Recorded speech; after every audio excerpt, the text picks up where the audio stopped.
खरं तर सुरुवातीपासूनच म्हणजे सगळ्याच गोष्टीत तिला आम्ही मिस करतोय.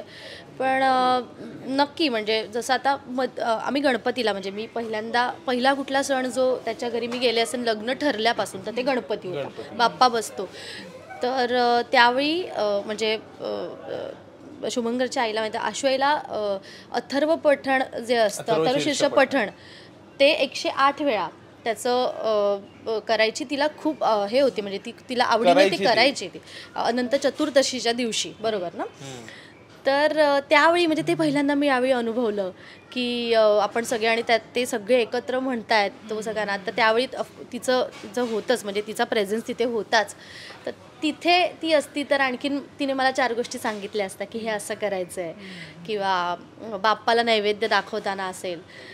दिवाळीमध्ये खूप जास्त मला असं वाटतं की मी यावेळी मला दिवाळीला तर नक्की जाता नाही आलं पण त्यावेळी तिने काही गोष्टी मला नक्कीच फराळाच्या काही गोष्टी सांगितल्या असत्या.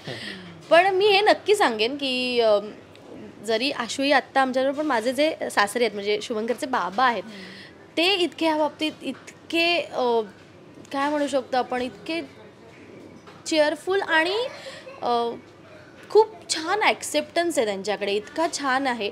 खरं तर कसं आहे ना की दोघांचं म्हणजे एक व्यक्ती जेव्हा आपल्या आयुष्यातून जाते तेव्हा दोघांचं एक जग झालेलं असतं.